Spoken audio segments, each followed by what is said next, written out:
Well, hello there, folks. We're broadcasting from Springwood, Queensland, Australia. And for those people who live in the desert, I just want to let you know that we've got to see rain here in Queensland since, I don't know, December. It's been a long time. But so I've taken a photo and put that in the background just to let people know what it's like to be in the rain in the so-called tropics. Anyway, enough of that. So my co-host, as you know, it's just gone past 9 o'clock in the UK, and tonight and today, she's going to introduce a wonderful lady from Queensland, Australia. So I'll take it away, Andrena. Hi, good morning, everybody. Good day, good evening, wherever you are in the world. And if you're listening to the replay, welcome.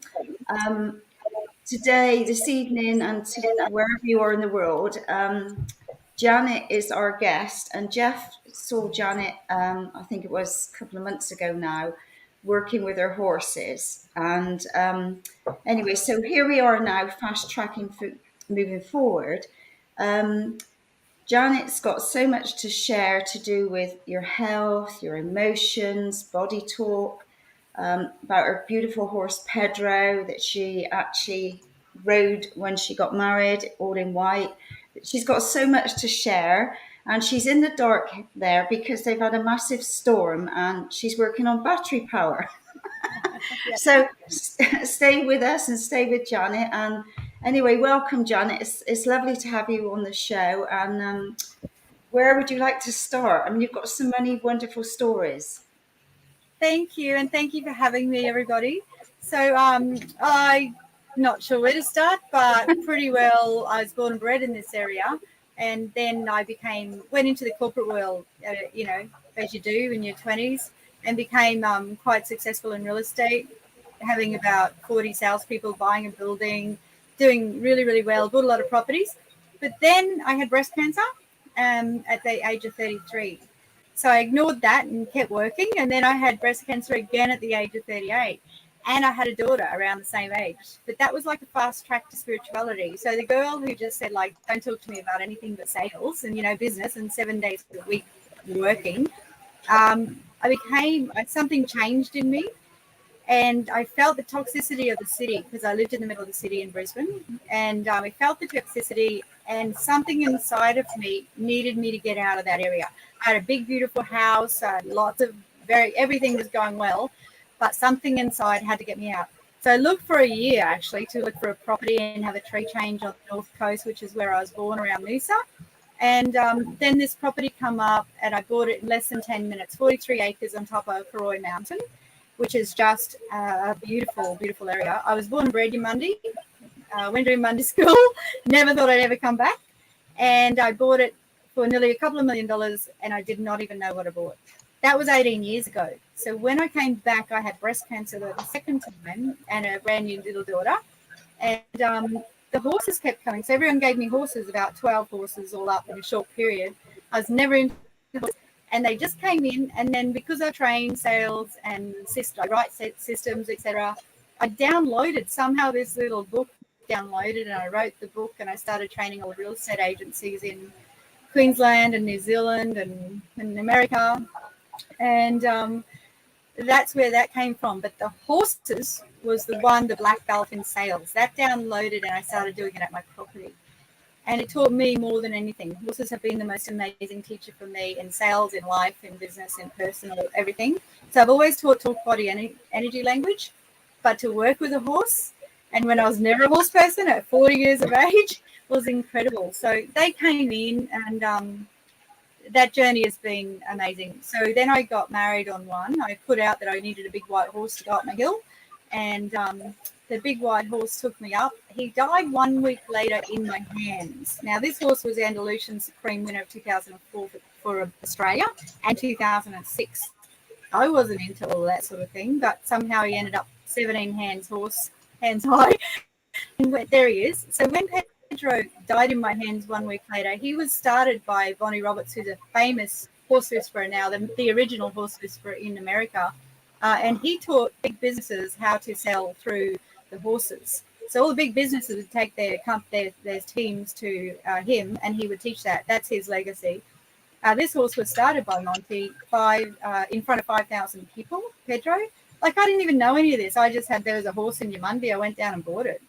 And then a week later, I left the honeymoon short and then went to see Monty Roberts. He was over from America in Toowoomba.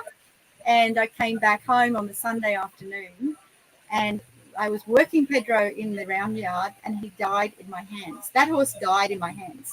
So then when I had him buried up the top of the hill, I mean, it was just, I've never lost an animal. Like, that was just incredible. That was such a spiritual thing. I picked a rock out of my garden. The next morning, we buried him at the top of the hill, right at the top of my property, which is one of the highest places at the top of the hill. And on the rock, when the boys came down and got me, and I went up to say goodbye, on the rock appeared that picture. So that picture you just saw appeared a picture, that same picture, exactly that same picture. So clear. You could see the hoofs, you could see the reins, you can see the bridle, the headpiece going over the bottom, everything, and a cross and a dove on that rock. I wish I actually sent you that photo because it's just incredible, but I might put it in the whole of them were like a gift as far as like coming home. So yeah, that was pretty special. So then my daughter was born, and she's been an amazing horsewoman, and she did distance education so she could do endurance, which is racing, 100 kilometers. At the age of 11, we were all over the country, and she was racing 100 kilometers and coming in at 2 a.m. and, all on her own. So they've been beautiful. But I think if anyone wants to know more about themselves or life or communication, work with a horse. Because if I have, like I was saying before, if you have like a 28-year-old male in real, I just treat a lot of real estate salespeople in real estate sales, and I put a 28-year-old male, which maybe have a bit of a testosterone, in with a high energy horse, both of them will hit the rails and know who'll end up, second best. So have a look at his own energy and learn to drop that energy down. So a lot of salespeople and a lot of people deal with people who are like them. So if someone talks fast, they like people who talk fast. You know what I mean? So if someone talks slow, I talk fast. If someone talks slow, I've learned to slow down my talk. So it's like we're mirroring the language of the other person. So with all of the horses, they're different personalities, the same as all the people are different personalities. So my job is to put them together, the same personalities, so they can learn to work their energy in different ways. So they're not just getting on with the people who are the same energy as them, they're getting on, and either whether it's in personal life or in sales, they can sell to everybody. So in my sales teams, I would have people, they would only sell to the people who were like them. So the rest, they thought they weren't buyers, you know what I mean? So and that for communication opens you up to a whole new journey of getting on with everybody, which isn't it beautiful when every single person you can relate to and they can relate to you because you're working together. So when I started riding, the horse that came into my life was Arnie. Now he was accidentally my horse because he came with the horse I thought I was going to ride, which was a safe horse. He was a rig.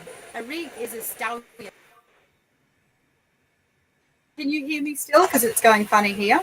Yeah, it's good. I'm getting lots of. So a rig is very dangerous. So a rig, if you have a rig, you can't do like light horse. You can't do a lot of things because they're a dangerous horse. I wasn't a rider, and I had this rig.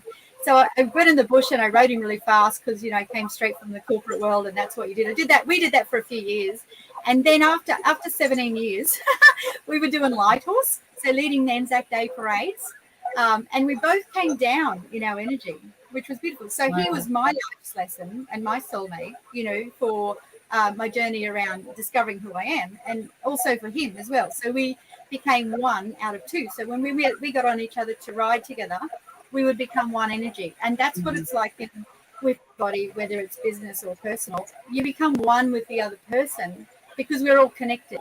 So it's a style that I've learned to teach, which is talk body energy language, and it encompasses everything. But walking with the horses tell the whole story. There's Arnie. He's beautiful. I rode that horse for 17 years. We went very fast for a lot of years. I never came off that horse.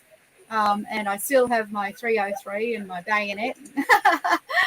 But for us, both of us, to do a slow walk and lead a whole Anzac parade for the last 5-6 years, we've done that, and then he died last year. That was just magnificent to even think we could do that. You know what I mean? Because we had to become one to do that. When you've got 6,000 people or more clapping as you go past, and I've got a horse that's a rig. It's like how you feel is how other people feel. So how I felt is how my horse felt. So if I would relax, my horse would relax. And if we're in sales and in personal life, the horses teach us how you feel is how they feel. So each horse would change its personality depending on who I put in the round yard with them. So he would change his personality depending on who came in to see him. So it's been an amazing journey. It's been an incredible journey. Yeah. Have you got any questions? No, that sounds amazing because, excuse me, I've not really interacted with horses at all. But I am staying on a farm at the moment, and she's got 2 beautiful horses and a small rescue pony. And I do go by them and see them and say hello and put my hand there and let them have a little sniff. But I think because they're such big creatures, unless you actually have the chance to work more and get used to them, they're like really, wow, like such a strong energy, aren't they? Yes. Strong presence. Yes. But you can never ever relax with them. They are an animal and they're a fight or flight beast. So they are very dangerous. So even the calmest horse can kick you, bite you, do something out of fear because they're a fight or flight animal. So that fear is what becomes then dangerous. So if they get fearful, they'll run you straight over to get away. You know, so I have people who are the strongest people in business, and they'll be in my team and they'll be so scared to go in the round yard with the horse.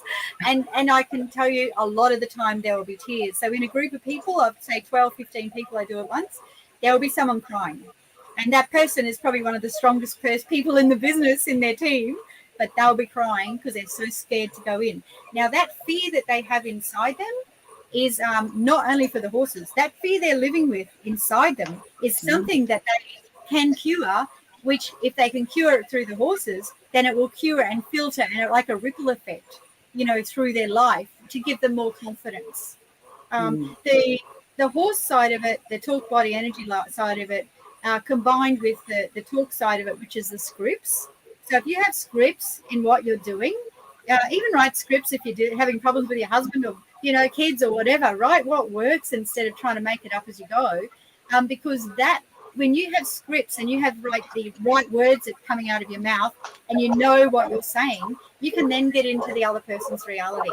Because if you are making it up as you go, you can't get into the other person's reality because you're too busy thinking about what you're going to say, what you're going to do, you know, how you're going to act, instead of getting into their reality and feeling how they feel and hearing what they say.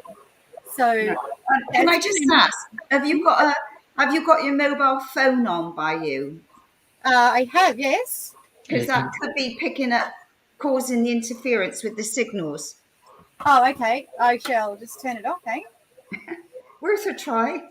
Yeah, I'll just. It is a very bad storm. We had, we've got all the powers out still. Yeah, well, I appreciate you doing by battery. Oh, she might have just turned the mobile phone off. She might be doing. She might be using a mobile phone as hotspot. Right. I think she might have been doing it as a hotspot. But there was an interference coming through there. I've been playing around the audio, so it's definitely coming from Janet's side of things. Yeah. Right. So. Right. So we need to send her a message a minute just to say, switch mobile back on. Yeah, because normally I turn everything off. Airport mode. Here we got the frogs in the background. Oh, hang on a sec. I'll just turn. Where am I? No, she's just logged off. Hang on a sec.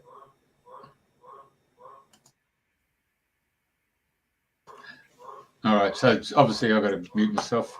Hey, I've got heaps of bloody footage of Some of all the horses. Yeah, I've got some really. It was an amazing scene, to be perfectly honest. I just. I didn't realise she was using it as a hot spot. It's Well, all they a did have a big learning storm. curve. Pardon me. I said it's all a learning curve. Here she comes. Oh, there we are. I'm coming back. I think this storm is just playing havoc with everything. Did you have some video or anything? Yeah, I did. Yeah, I've got everything there. So, just wait before I jump on that.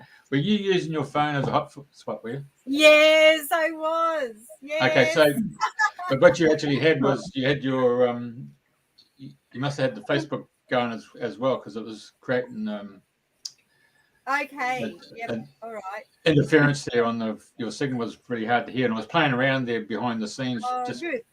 playing with compressions and all that stuff, but it wasn't coming out. Anyway, so no, we're better now. Yeah. So whatever you've done is really fixed it up. Yeah. Now, do you want me to tell you about the horses you're going to see in the video? Hang on a sec. The video I've got is just the big red one. Yes, that big red one is never been touched by humans. So that was probably, I've only worked that horse probably about 4 or 5 times before you took that footage, Jeff. And hang on a sec. Can you hear me? Yeah. Oh, good. So that horse, I bought 3 new horses, and 2 of them have never been touched by humans. So this boy, we cannot catch. We cannot put it. Yeah, he's the energy that he displays when you're working with him is so exciting.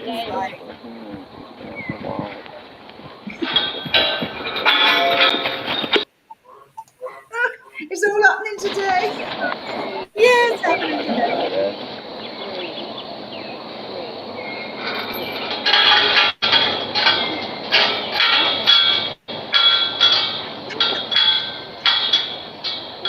What is the noise? Yeah. Wow. Well done. Yeah. So that boy is never been touched by humans. I picked him up probably a month ago. So we've had to build a run to get him into the ground because we still can't get to facilitate with the long rope, and then caught him with the long rope. But then you can't get near him still. But working with a horse straight out from the wild like that, and for no whips, you can see I'm just using my hands. That's very rare. A lot of my 12 horses, there was only one I didn't have to use a long whip, which is an extension of your arm as a tool to get them to understand the communication that you're wanting them to do. So he will work off my hand, and he's only brand new because his senses from being out in the wild are so strong. So any little movement I make, he will react to. But he doesn't actually have anything bad. He's not kicked out at me, which a lot of them kick out at you. And they also go to rear up at you as well. Like, he isn't doing any of that. So he's so beautiful. We should be on him, I think, within the month. Because we know now from working him like this that he's not got any callus in him. But you can see how nervous he is, and his energy is so high. So this is called Monty Roberts does this sort of thing as a joiner. And you turn them. See, I'm turning him. I'm getting him to trot. I'll get him to canter by lifting my energy. I get him to canter, and then I'll bring him back by dropping my energy from him, and I drop all my energy, put my head down. He will stop, and then he will walk towards and into me. So all the horses will do this if you know what you're doing, and it also shows good leadership because people do this naturally every day of their life with people who work with their bodies. And people don't necessarily understand body and energy language, even do it because they've got gut instincts and intuition that tells them how to work with people. So for this sort of thing, we're using our body language as eyes, shoulders, and hips. And my eyes, shoulders, and hips are pushing like a tube of toothpaste up his rear. So you'll see my shoulders are pushing up behind him. And I'm using my arms as an extension to guide him along as well. If my shoulders go in front of his shoulders, he will turn. And that's how I get into turn, by the way. So so it's all being aware of your own body and then getting him to turn. So he's running and out of control. So for me to get him to turn, like you have to be stronger than them in the mind.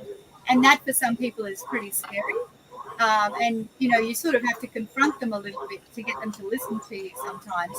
But at the end of the day, you're working as a team together to communicate together. There's not one boss, that sort of thing. It's just working as a team to come together in your communication style. Have you got any questions on that one? Yeah. So did you say you got him from the wild? Yes, he's from out the back of Longreach, which is out west here, 2 hours west of Longreach, and he came to my place in the last couple of months. He came off a big truck because, and if you look at your Monday Mountain Retreat at my Facebook page and you scroll down a bit, you'll see when he arrived, it's an open truck, and I got 3 horses, and 2 of them were never being touched by humans. So he is just amazing to work for. I work with a lot of horses, but this one has to be my favorite because he is such a virginal horse as far as being in our environment. He's just been roaming free with about 500 other horses. So he's had to make his way. He's also not high in the pecking order. So they will always have a pecking order. Doesn't matter how many horses, even if it's 2, there's a pecking order. One's a boss, one's not. And they will go down in the pecking order every 20 minutes. They have to ascertain who is in the what pecking order, who's the boss, who's second, who's third. So every 20 minutes in a while, even in a paddock, they will ascertain who is the boss. So they're always fighting to ascertain who is the boss. Just like life in our human world. So it's a constant struggle for them. He is not one to go and be confrontational in my paddock with the other horses. So I know that he is not going to have all this ego-driven thing like, some people or some horses. So it's not going to be dangerous. That's what I feel about this boy here. Whereas my horse that was born here, I don't know if you have that one where the horse was rearing up on top of me, which is a beautiful photo. That horse is, she's a very spirited girl. She's a highly strung girl. We've had her all her life, probably 14 years. But she will always rear up at you because she's got a bit of attitude. Same as personality. I have friends like that too. So it's just really looking at the horse world and the personalities of the horses world and combining them with people, and then using that as a tool. For me, it's been about the corporate world and bring them in. I've got that. There you go. There's Phoenix. She was born on my property. And that's during one of my workshops as well. So that's putting pressure on because we use pressure on, pressure off. That's putting pressure on to get her to go up like that. I mean, she don't want to go up. She's like ears back. But then when she comes down, it's like giving her direction again. So they know what direction they're going in, and sometimes they aren't up, in the beginning until they calm down and they start working with you. Right, we got the frogs taken over now. Have we? They're not. I haven't got frogs here. Have you got frogs there? Jeff has. That doesn't sound like any. That has to be good luck. I have to. Okay, I'll just mute myself. Okay. So with the corporate world, and I found utilizing it for the corporate world, they would come in and then they would think they're doing a corporate training session. At the end of the day, they left learning more about themselves, and it was more of a spiritual growth session for them, which I love because I've been able to for a lot of years, and I had to find my spiritual journey. With my property here, I was born and bred Yamundi. I'm 6th generation Noosa Shire, which is where I bought and lived. 18 years ago, I came back here. So 6th generation Noosa Shire, and I've come home. I didn't never mean to come home. But the universe sent me back here, and I am the happiest person in the world. I'm back where I belong. I look at all the mountains from up here where all my ancestors were born, right through all the generations. And the horses are there, and building cabins for my family. Because in this climate, with all of what's happening in the world, I want places for my family to come. So I'm building 8 cabins here and a studio to do yoga and more horse workshops and that sort of thing. So I'm creating an environment. I've got a big garden, huge, big organic garden. My daughter, who's 20 years a farmer, an organic farmer. So for me, it's been a life journey about finding, number one, who I am and getting back to my grassroots. which in the corporate world, you put on your shop front and you wear all the makeup. And I mean, that's all I lived in. I wouldn't go out without stockings, That's not bad. High shoes and a suit on. For me to come on your radio show in a singlet, it's just real. So it's getting back to who is the real Janet, who is the real Jan, who is the real Andrena, you know what I mean? And who are we really? We are from the animals. We do have animal instincts. We have all our intuition. We're losing our intuition because people go to McDonald's, they go to takeaways, get food. We don't have to hunt for it. You know what we do here? We have bow and arrows, slingshots, guns. We practice, just life skills to help us live if ever we need to in the future as well. So, these day and age, a lot of people are losing their intuition, and with all the technology and that, our kids are growing up with it like that. My first boys went to a big private school at 35 and 33, centre of Brisbane. You know that life, a lot of kids do that life.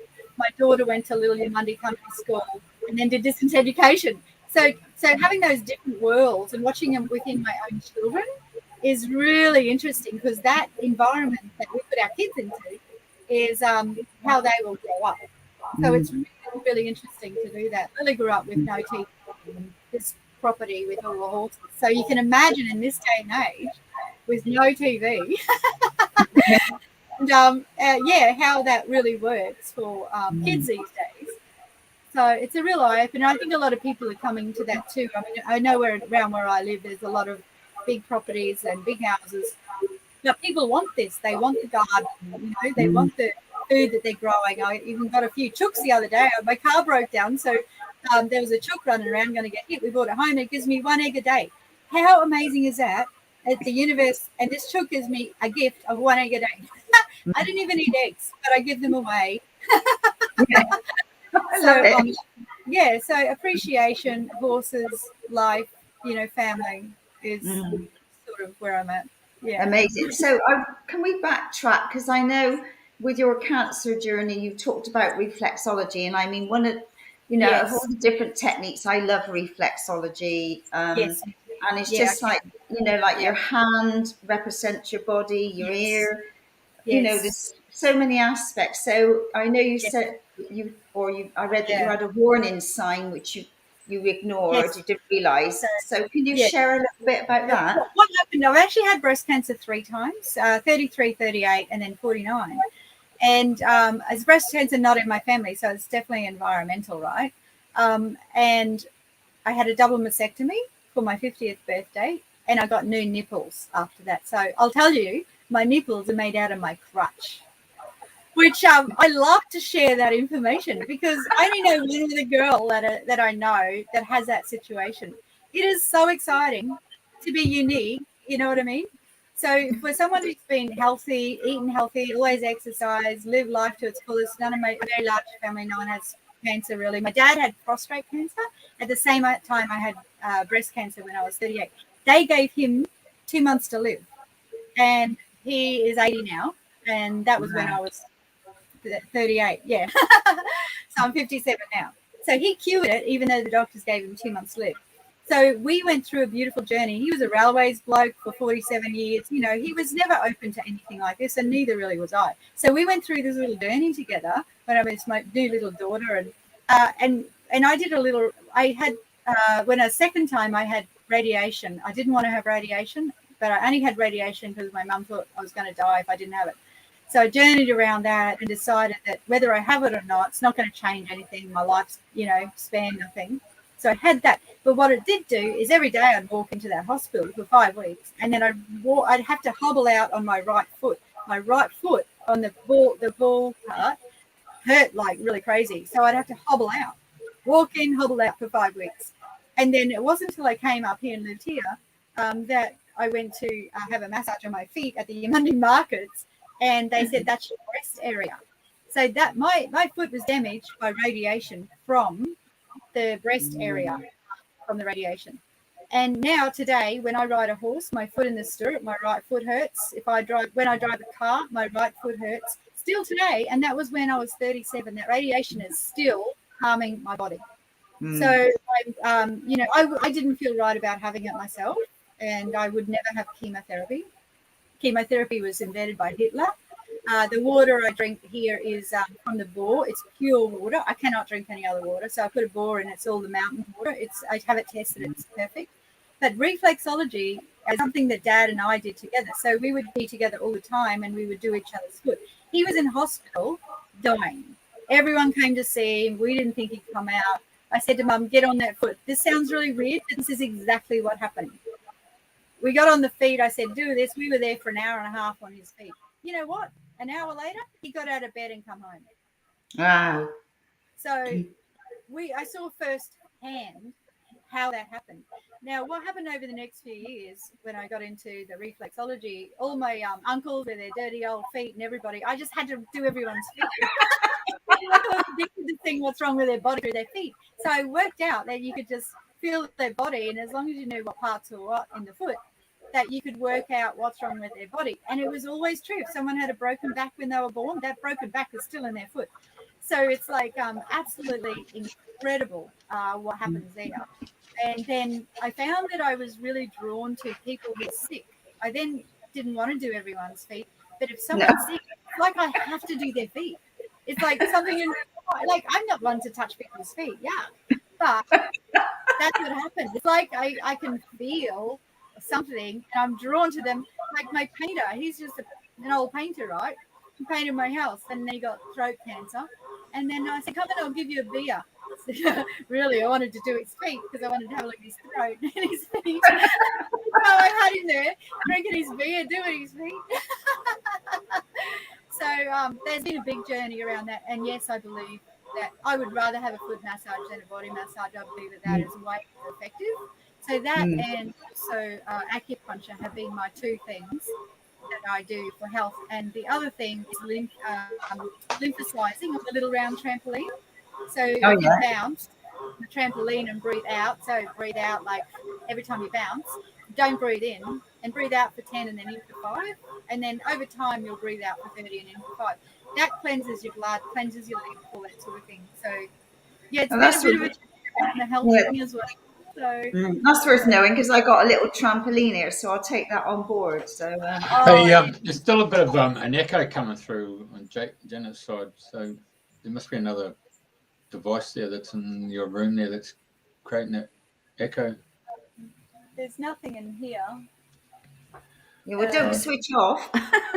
We're on solar in this room because I haven't got power on. I think the whole area is all out.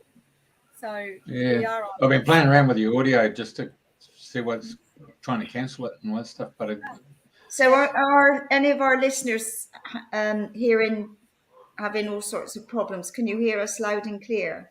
But you're coming loud and clear, and I can hear myself loud and clear. It's just Janet's. Yeah, I'm going to turn myself off again.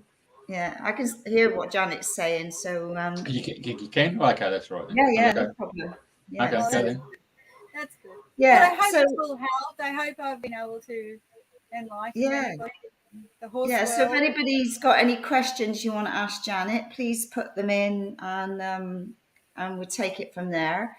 So like reflexology is, I just love it because there you are. It's all clear in New Zealand. Excellent, Mark. Yeah. I love reflexology. That's one of the things that is really relaxing. But I know people can say, "Oh, you've got something going on with your eye, or you've got this going on," and I know, like yourself, you can sit there massaging your foot, which is, if there's people sat watching the telly or what have you. Yeah, I do that all the time. Yeah, and there is a foot chart. I mean, I think I saw it on one of your pages, a reflexology foot chart, and people only got to look at that chart and think, right, there's something going on with my lungs. Find the point and work on it. Yeah. Doesn't cost you anything, does it? No, not at all. And it's doing things as naturally, as easily as possible. Yes, and I grew up with my father massaging my mother's foot every single night when they watched the news. At night time, Dad's been working. He would come home and massage my mother's foot every night. They didn't know what they were doing, but my mum's health has always been amazing. And her energy level has been incredible. So if you got a partner, train them up. And I think it's good if you've got children as well. If you lay them down and just gently, what a gift. Yeah, absolutely. Yeah, Yeah. yeah. Right. So how Yeah. many horses have you got now? I've got 6 horses at the moment, and yeah, so some are riding horses, or some are just working horses for the workshops as well. But if you want other stories, like either for the cancer or the horses or sales, I've written a few stories on my website, Crime Science of Selling, and I've written a lot of books on sales as well, which encompass like the talk, body, energy, language, plus the scripts and that sort of thing. So, but if you got any questions, yeah, I'd love to hear from you. And Yeah. Yamandi Mountain Retreat is my property, and I welcome everybody. So people come here all the time, as Jeff did. It's just a natural part of the day having people turn up. And it's, yeah, a beautiful place to hang out and that sort of thing. Yeah, because So, I mean, I've been to Monday and I've been to the markets, and because I yeah. was in Australia for 10 years, and so I've been back. I was guided to be back strongly just before lockdown. Everything. So Yeah. yeah, and it feels so right to be here, back in the UK with family, and I know this is where I'm meant to be at this moment in time. So, but yeah, Yeah. I know like the mountains and the streams and the rivers and the waterfalls over there are all stunning. I do miss that side and the sunshine. Mm. I miss the They're very sunshine. full at the moment. All the rivers, my dam is now a lake. Everything's so full. The waterfalls are running everywhere. It's yeah, it's a good time to visit Queensland. Yeah, yeah, fabulous. So Yeah. with your body talk, because I know there's lots of different body talks. Um, did you? When did you come bringing into body talk and energy work Um, into? when I was 18, I didn't really want to be a model. That was just not on my agenda. I was quite shy.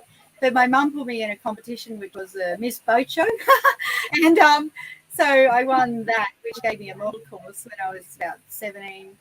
And I tell you, when you walk down a catwalk, and I was not aware of this, it's just all subconscious learning. So a lot of people who are successful or not work on their subconscious, not conscious. So for when you walk down a catwalk, you walk straight ahead.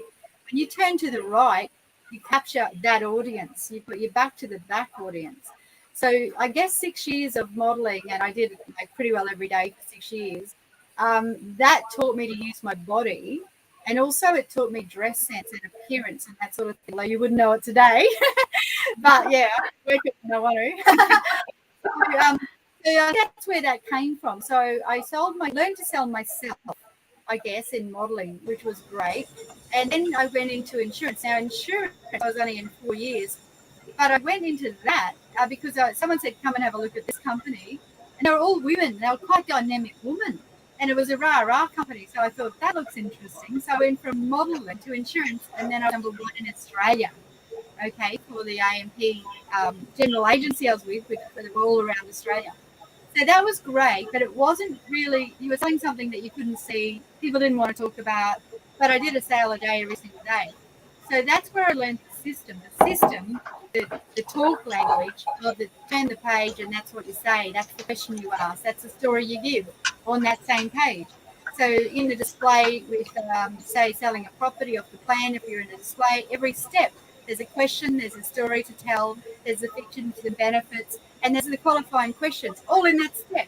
And then you take another step.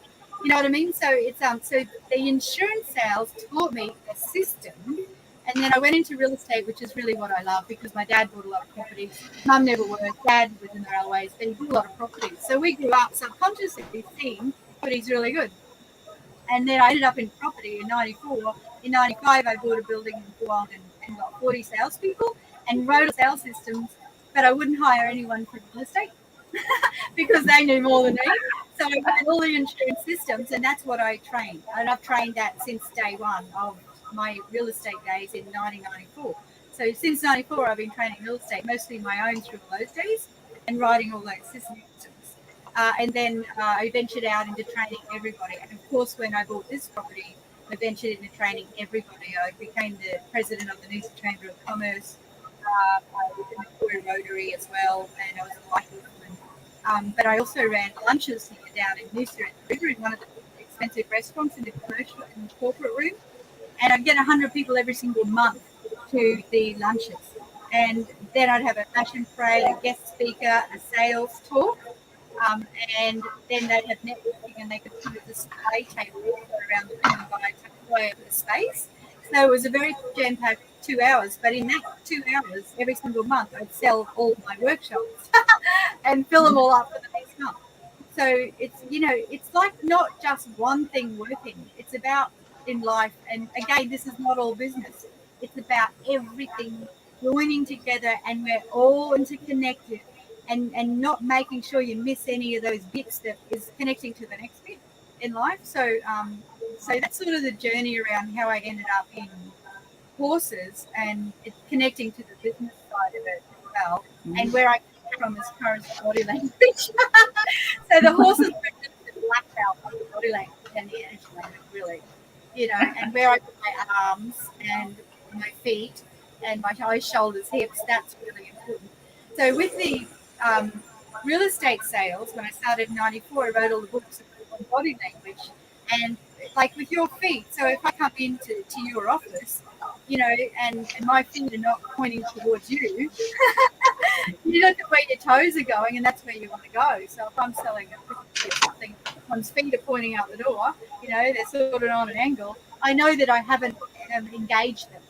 So it's looking at their feet, their knees, their hips, their hands, their eyes, their head. Of course, everyone's read a lot of books and that sort of thing on body language, but it is very simple. Once you start playing with it, it's really fun. My daughter, I take her out of school when she was in primary school to help me with the horse workshops, because she was an amazing horse woman already when she was in primary school.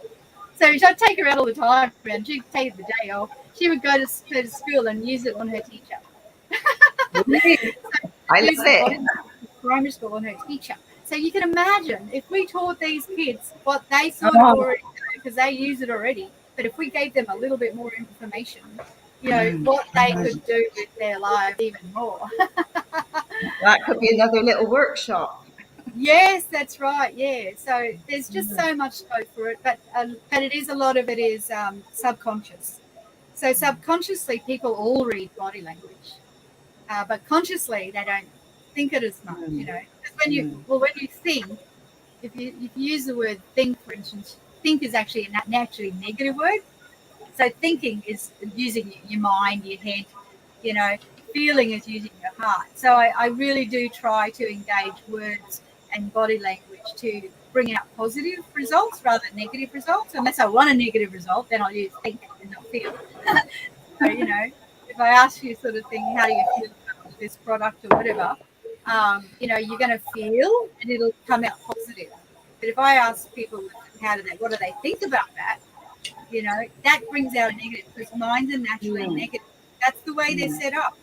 Yeah, Whereas, of course. so if we start using the feel, even in my emails, I put the word feel. I never use the word think unless I want a negative answer. So it's lots of that sort of thing in the words. And other leadership words would be things like what I suggest. So what I suggest is like an amazing way. It's not may I suggest or I suggest. It's not an order. You're not asking. It's what I suggest. And then you go blah, blah, blah. And so like with the horse in the barnyard, you're actually getting that leadership, and you just gently, not a lot of pressure. So there shouldn't be any real pressure in what you're doing. It's just like constantly working with everything throughout your presentation. Personalized. I emphasize that because it's not all business. Yeah. Because I think you've shared that you've written, is it 13 books? Yeah, just 13 books. A lot of them are just mostly sales. One is though Department for Sassy Sales Girls. So I've done a lot of that, which is for and I've had guides come to those courses as well. So I show them how to hold their folder, how to walk, what to do when someone walks, comes into the room, how to meet and greet, of course, and how to lead, all that sort of thing. So it's still common, but it also goes into health and balancing your body. So I'll do a little bit of yoga stuff and look at how balanced and grounded they are in their own body. And so they can work in that if they're not that grounded or that balanced in their core. So it goes through really a lot of things, and personal, even personal hygiene. But this all makes ourselves feel good. So how we feel is how other people feel. And so it comes down to that, but it does go into the body language and all that sort of thing as well. Yeah. And like body language, body talk, all these things are Yeah. like everyday skills of life, really, isn't it? And if you've got like extra training or guidance on all these things, with the way the world is now and the massive change that's happening and everything, really, we all need extra skills, or not everybody, but extra skills to help us deal with all what's going on around us, because there's so much, because everybody's been locked in, gagged, and God knows what else, um, and like there's so many more people waking up now, and it's like being Yeah. there to help these people, and it's like, so any basic life skills or way of life that you could share with people now, even body Yes. awareness or watching, like if somebody's sort of listening Yeah. this side, or there's so Yeah. many different ways, isn't there? Anything you'd like to Yes. share that is Absolutely. I've always got something to say. So for me, if I like working in the corporate world, like I always sort of try to keep active, but you've got to be a little bit selfish. And for me, getting in the bush, the beach, the mountains, and the sea, the ocean, actually give you a brain. Say it does something to your brain where you actually get a natural high. So for mental health, for positivity, and to keep your energy up, is get into that bush, get into that beach, and get into nature barefoot. So walking barefoot is incredible.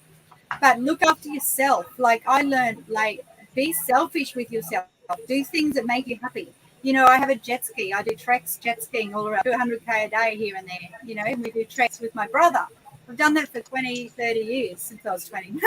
So it's like find what you love to do and learn new skills. So, I want an e-bike, it's like staying active is I think one of the biggest secrets of staying happy, because it keeps you positive and energetic to deal with the things that happen in life. So that would be my number one, is just active and get into nature. Go camping. And be open and try different things, because life has so much to offer. It really does have so much to offer, and there's so much opportunity out there. But the more you talk to people, the more in common you have, and then the more opportunities open up. Yeah, So definitely. But thank you so much for having me on. I hope you enjoyed listening to my life. Yeah, no, it's always interesting because everybody's on a journey. Everybody's Yeah. got a story to share. Some are more vibrant than others. Yes. Um, and I think it helps people, because there's lots of people going through cancer and different illnesses that might think, oh, maybe I'll try reflexology, because not Yeah. everybody's in the healing field, are they? Like they're like That's a bit right. Yeah. skeptical, but there's like simple techniques that people could try, like even a hand massage. If you get the hand, just Google Yeah. hand charts and Yeah. just sit there rubbing, the central point or something.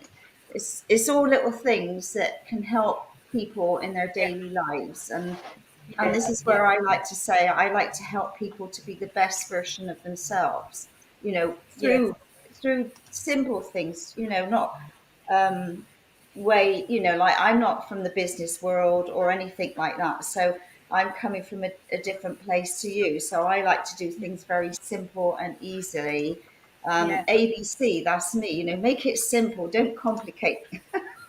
Yes. Whereas That's like right. you're the other end of the field, like, some people come in and, they learn, they grow, they teach, but we're all here complementing each other, helping each That's other. right. Yes. Um, Yes. So one last thing I'd like to say is try not to live in fear, live in love. So love life and it'll love you back. I've learned that. But even when my daughter was growing up, we would practice walking up the mountain in the pitch black and not have fear of snakes or anything else. So it's like practice, no fear. And that in itself gives you a lot more confidence in yourself. When you have confidence in yourself, you can support other people as well. So live life with love, not fear, because fear drives so many people to destruction. Which makes it really hard. Yes, but thank you so much. I've enjoyed talking to you. Oh. Yeah. Anything you want to add, Jeffrey?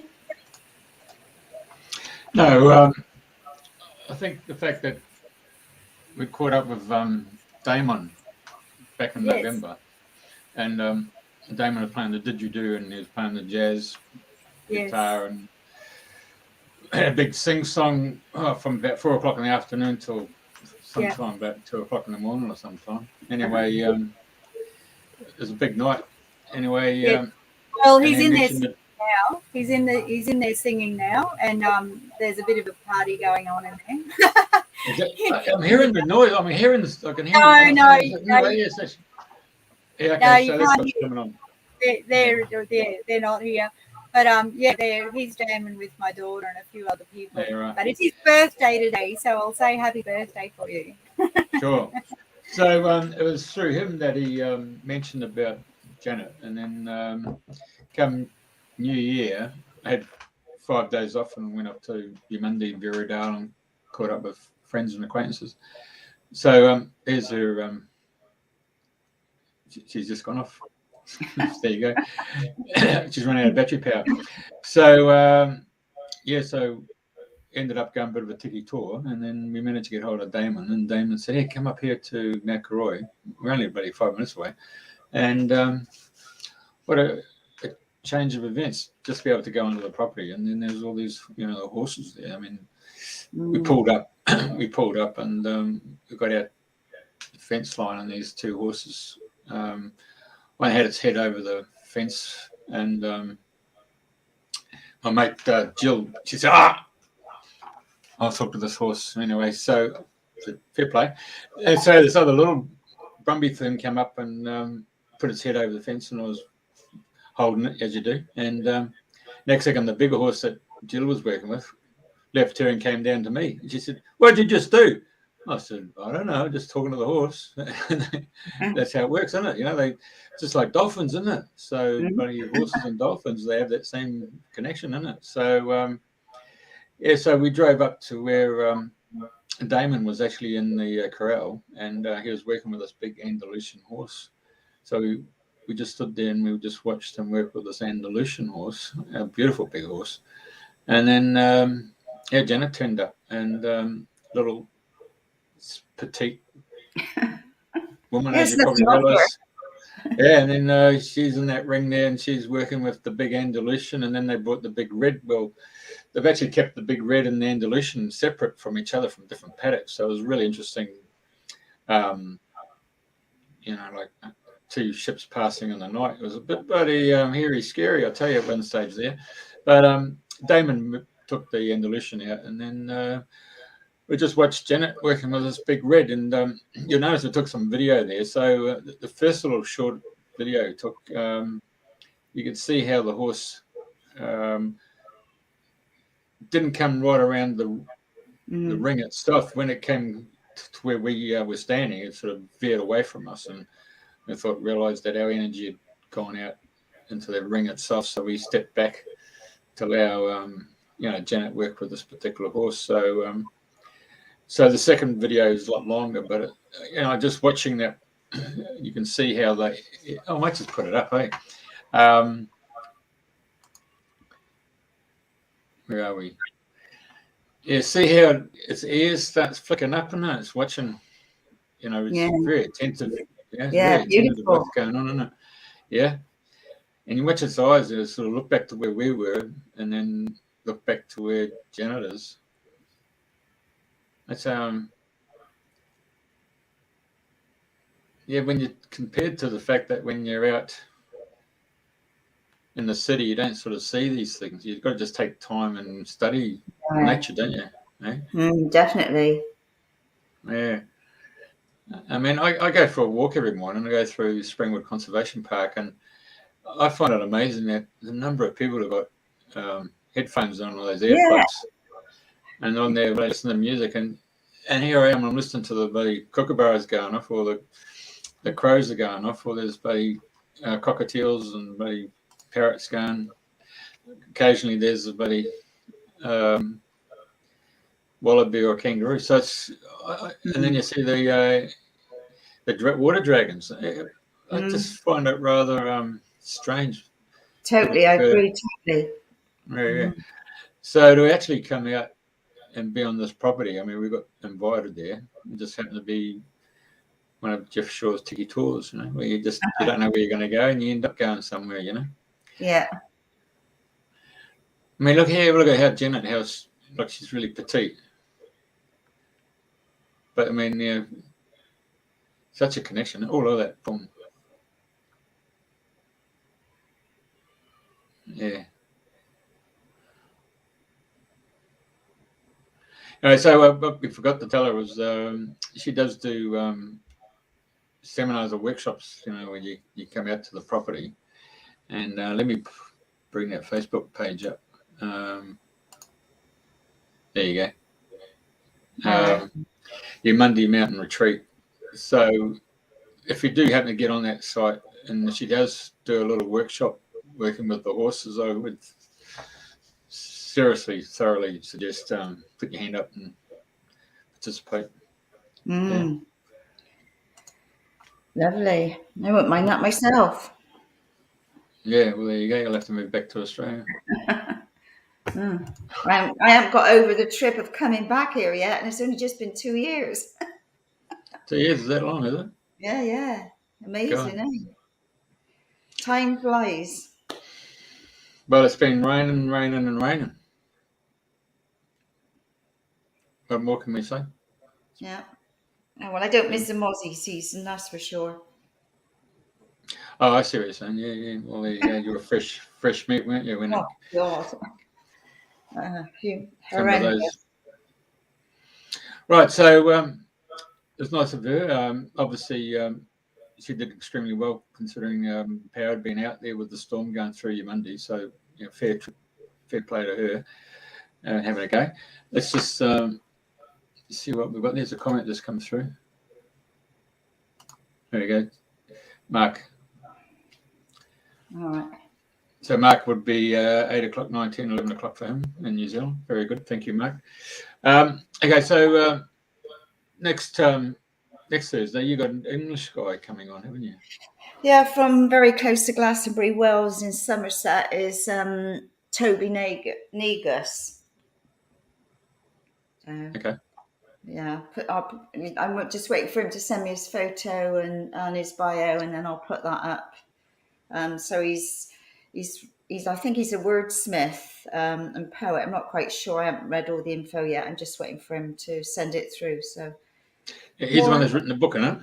Yeah. The heart. I'm not sure what it's called offhand, but it's all about the heart, I think. So I'm going to have a look at that later. All right. Okay. Right. And how's the weather in your part of the world? Lovely. It's beautiful. It's been ever so mild. We haven't had a winter as such. So, yeah, it's really very nice at the moment. Fingers crossed. But, yeah, spring's in the air. We're in sort of 2nd of February. No, the 3rd now, aren't we? Yeah. Yeah. It's my anniversary today. Of what? Coming to Australia. Oh, is it? God. Wow. So how many years ago is that now then? 44. Who would have thought? Indeed. Fantastic place, isn't it? Australia. No question about it. Yeah, it should be on everybody's to-do list. Well, they say east is east, west is west. Home is always the best. So it's the case of wherever you make home, isn't it? So. I can remember your mum saying something about that about a girl would always go back to her roots. Yep. So there you go. I'm back in mine. There you go. That's what my uncle told me. He said, if you don't want to come back to New Zealand, don't go out with a Kiwi girl. Yep. Smart move. There you go. Okay, well, thank you, and thank you for holding the Right. fort there. I mean, the frogs obviously like to come out when it's raining, so it's bloody amazing, isn't it? Yeah. All right, All thank you, right. Lex. Yeah, All right. Nice to see you. Talk to you yeah. again. All right, ciao. Bye, everybody.